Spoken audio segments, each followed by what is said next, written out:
সৌন্দর্য ও সৃজনশীলতা খাতের অন্যতম আয়োজন Revive presents BSOAB hair and beauty carnival চলছে রাজধানীর সোনারগাঁ হোটেলে।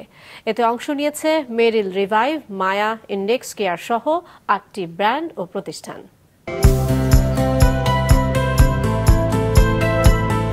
দেশে ক্রমেই সৌন্দর্য শিল্পের বিকাশ হচ্ছে, বাড়ছে আকার। দিনে দিনে এই খাতে যোগ দিচ্ছেন নতুন নতুন উদ্যোক্তারা। বর্তমানে মোট কর্মজীবী নারীর প্রায় 20% এই খাতে কর্মরত, যার উপর ভিত্তি করে এই খাতের বার্ষিক টার্নওভার পৌঁছেছে 25,000 কোটি টাকায় প্রতি বছর, যা বাড়ছে 4 থেকে 5% হারে। এই শিল্পের প্রসারের গতি বাড়াতে দ্বিতীয়বারের মতো beauty service owners association of Bangladesh আয়োজন করল হেয়ার অ্যান্ড বিউটি কার্নিভাল, যার পৃষ্ঠপোষকতা করেছে স্কয়ার টয়লেট্রিজ লিমিটেডের জনপ্রিয় ব্র্যান্ড রিভাইভ। রিভাইভ একটি বাংলাদেশি ব্র্যান্ড হিসাবে এটাও দায়িত্ব মনে করে যে এই বিউটি ইন্ডাস্ট্রিতে যে প্রোডাক্টগুলো ইউজ হচ্ছে সেখানে যেন ভোক্তারা যথেষ্ট আস্থার সাথে প্রোডাক্টগুলো ইউজ করতে পারে। রাজধানীর সোনারগাঁ হোটেলে দিনব্যাপী এই কার্নিভেলের উদ্বোধনী পর্বে ছিল মনোরম নৃত্য এবং সৌন্দর্য সেবায় দেশীয় পণ্যের ব্যবহারের সম্ভাবনা ও চ্যালেঞ্জ নিয়ে আলোচনা। তাতে অংশ নিয়ে এই খাতের সাথে সংশ্লিষ্টরা বলেন, সৌন্দর্য সচেতন নারীদের জন্য দেশীয় মানসম্পন্ন পণ্যের উৎপাদন যেমন বাড়াতে হবে, তেমনি নিশ্চিত করতে হবে গুণগত মান।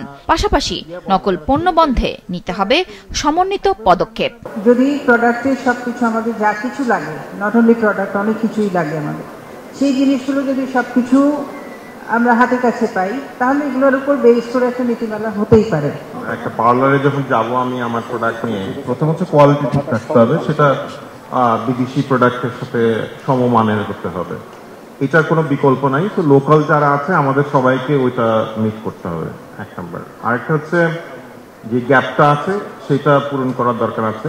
সেখানে আমাদের ভলিউম একটা ইস্যু হয়ে দাঁড়ায়, বিকজ আমরা তো আসলে মিলিয়ন পিসের জন্য প্রিপারেশন নিই না। আমাদের কাছে ইনস্ট্রাকশন আছে যে এটা আমরা যেন এফোর্টটা দিই এবং অল্প পরিমাণে হলেও আমরা যেন পার্লারের প্রোডাক্টগুলি তৈরি করি। 150 দেশে আমরা এই ওষুধটা এক্সপোর্ট করছি।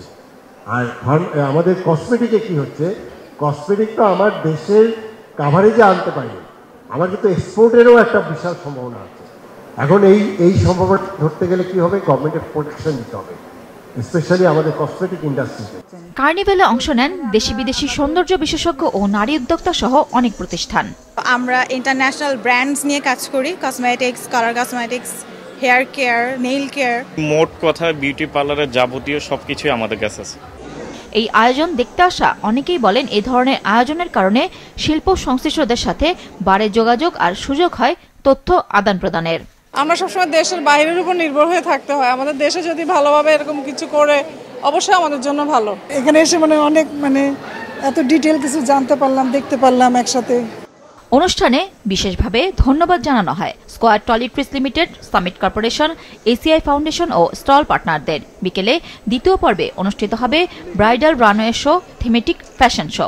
আরও থাকছে লাইফ টাইম অ্যাচিভমেন্ট অ্যাওয়ার্ড সহ বিভিন্ন সম্মাননা প্রদান এবং সঙ্গীতানুষ্ঠান।